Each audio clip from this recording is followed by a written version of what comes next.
यदा यदा हि धर्मस्य ग्लानिर्भवति भारत अभ्युत्थानम् धर्मस्य तदात्मनं सृजनाम्यहम्। गीता में लिखा है अपनी सीटों पे जाइए। जब जब सदन में धर्म को मिटाने की बात होगी, अपनी सीटों पे जाइए। जब जब अधर्म अपने पांव पसारेगा तो श्री कृष्ण ने कहा है मैं अवतार लूंगा और उस अधर्म के नाश के लिए आगे आऊंगा। मैं आपको बताना चाहूंगा माननीय अध्यक्ष महोदय कि मैं उस कुल से आता हूं जिन्होंने इस धर्म की रक्षा के लिए हमेशा अपने प्राणों की आहुति दी है। हमारा देश जो एक मजबूत देश है, पर कई पॉलिटिकल स्वार्थी पार्टियां, कई विदेशी ताकतें जो इस देश को तोड़ना चाहती है, धर्म के माध्यम से, पैसों के माध्यम से भोली भाली जनता को गुमराह करके सामूहिक धर्म परिवर्तन जैसी घटनाओं को कारित कर रही है। माननीय अध्यक्ष महोदय, धर्म एक निजी आस्था का विषय है। धर्म तो अंदर बैठे भगवान तक जाने का रास्ता है, ये श्रीमद् भागवत गीता कहती है। पूरी दुनिया का धर्म एक ही हो सकता है, वो है मानव धर्म, और धर्म कभी अलग हो ही नहीं सकता। पर धर्म के नाम पर अपने अपने मत व पंथ को, अपने संप्रदाय को बड़ा बताने के चक्कर में आपसी टकराव जो खड़ा किया जा रहा है, मेरा निवेदन है इस सदन के माध्यम से धर्मांतरण विरोधी कानून की आवश्यकता है। इस देश को, इस प्रदेश को मैं आपसे निवेदन करता हूं कि इस बिल को पास किया जाए।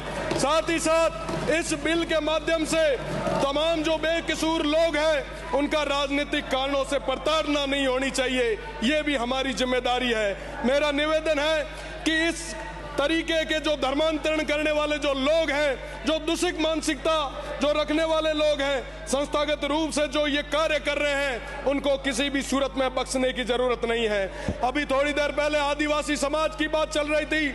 सांस्कृतिक रूप से सबसे समर्थ हमारे आदिवासी लोग, वो भोले भाले लोग, उनका फायदा उठाया जा रहा है, उनका धर्मांतरण करवाया जा रहा है। उन तमाम चीजों पर लगाम लगाने के लिए ये कानून बहुत ज्यादा जरूरी है।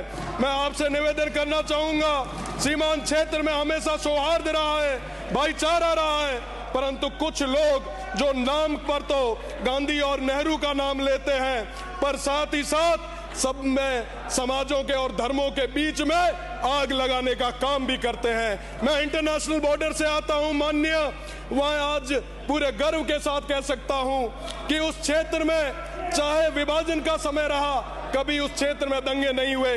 पंजाब में, बंगाल में लाशों से भर भर के ट्रेनें आई, खून की नदियां बही, राष्ट्रपिता गांधी जी को भी प्रभावित क्षेत्रों में जाना पड़ा। पर इस मारवाड़ में, इस बीकानेर में, इस राजस्थान में धर्म और जाति के नाम पे कभी कोई दंगा नहीं हुआ। मैं सदन को बताते हुए अरविंद गौरवशाली महसूस करता हूं कि आजादी के 80 साल बाद भी बाड़मेर, जैसलमेर इलाके में हिंदू मुस्लिम के नाम पे कभी दंगा नहीं हुआ। इसका क्या कारण था कि सैकड़ों सालों से आपसी समझ, साझा संस्कृति, पंच पंचायती का सिस्टम, लेकिन अब हमारे इलाके को सैकड़ों वर्षों से चली आ रही परंपरा को तुच्छ राजनीतिक स्वार्थों के कारण इस परंपरा की बलि चढ़ा रहे हैं। वोट के छोटे लालच के कारण कभी हिंदू मुस्लिम के नाम पे, कभी जाट राजपूत के नाम पे, कभी कभी अन्य अन्य वर्गों के नाम पे समाजों में जहर घोलने का काम हो रहा है।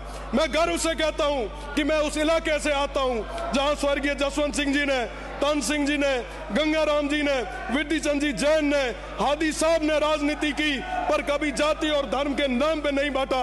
आज मुझे अटल जी की वो लाइनें याद आती है, उन्होंने कहा था सरकारें आएगी, सरकारें जाएगी, पर ये देश रहना चाहिए।